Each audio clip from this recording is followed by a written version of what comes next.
Okay, welcome back to the Bootleg Corner movie review hours. Not really movie review hours, but most likely general film commentary hours. Now, if you've all seen Dune Part 2, it came out for digital streaming, I think 2 days ago, and we all saw it. Phenomenal movie. Now, that aside, I'm still going to do a review later.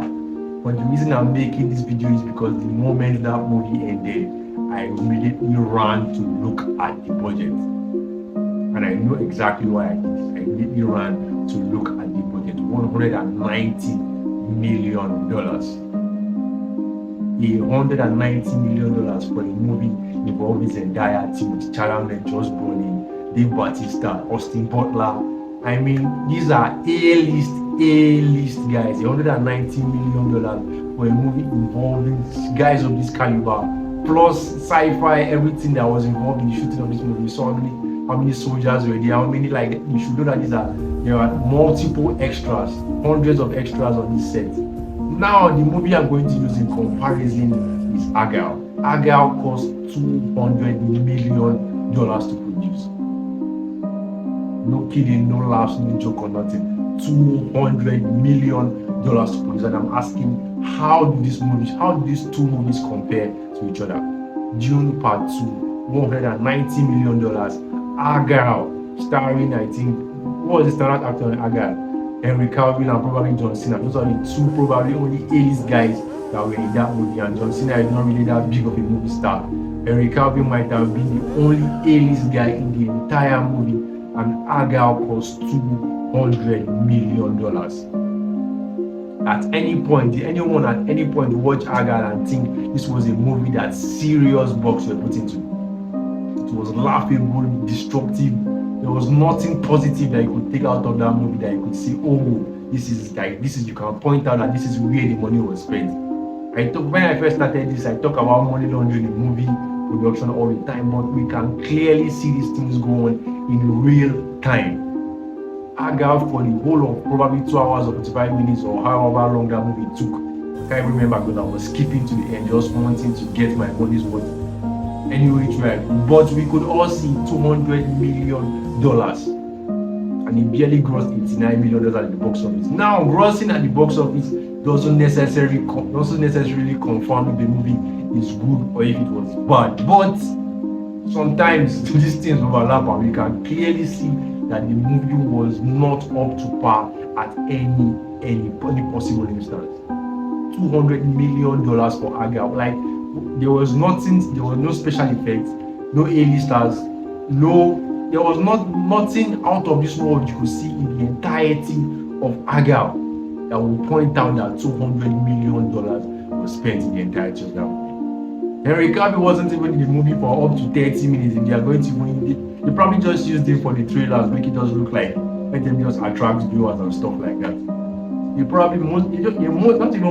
most likely just use Henry Cavill to attract viewers, and that was it. Use Henry Cavill, I think Lady Gaga and John Cena to attract the viewers, and past that, what else? Henry Cavill was not in the movie for up to 30 minutes. John Cena had less than 10 minutes of screen time. Samuel L. Jackson, I don't think he even said up to 5 words in the entire movie. Samuel L. Jackson had at least around 5 minutes in the entire movie. We had to watch Bryce Dallas Howard making that stupid face all around our screens, pretending to like it was a shit show. To be frank with everyone, it was a complete shit show. But $200 million is the budget that was put out for that movie. And I just watched Dune, Josh Brolin, Zendaya, Timothy Chalamet, Austin Butler, Skarsgård. Like, look at if you can write a full page of A-listers. Rebecca Ferguson. Like, look at the guys in this movie. $190 million, and not 1 second did you feel that this movie, like, the movie did not justify its budget. It went over and beyond. $190 million.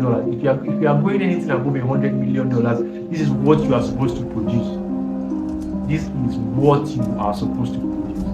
I don't know who keep writing off all his name again, the Guy Ritchie's movies, but the person is trying to capture that feeling of kick-ass movies and some other type of fun. They want to mix in some type of fun with the action, but not be too serious or not be too doesn't work. It hasn't worked and it will not work. This new movie, I think it's still guaranteed. This Ministry of Gentlemanly Warfare. I'm feeling the same vibe from it. You're going to speak a lot of English, try to do some things that do not work out, and in the end, you see some serious budget. And where has the money gone? Nobody knows. Dune 2, $190 million. Argyle, for what it was worth, there was nothing, not a single speck of action or movement or character or anything in that movie that you could say that was worth even $100 million to produce. So that's just what I'm saying. Money laundering in plain sight. You compare the two movies, Dune, Argyle, and you are telling me that Argyle was just $10 million above in the budget compared to Dune. I mean, come on. come on. Let us be frank with ourselves. Come the fuck on. This is just what I have to say. Dune 2 review will still be coming, I think, by tomorrow. I think I should be done with that. But money laundering is prevalent in Hollywood, and we can see it, and it is clear as daylight. There is no reason why a movie of Argyle's caliber should cost $200 million. Why Dune Part 2 will be costing $190 million? This is still the Bootleg Corner. Don't forget to subscribe. Keep it locked in. I'll be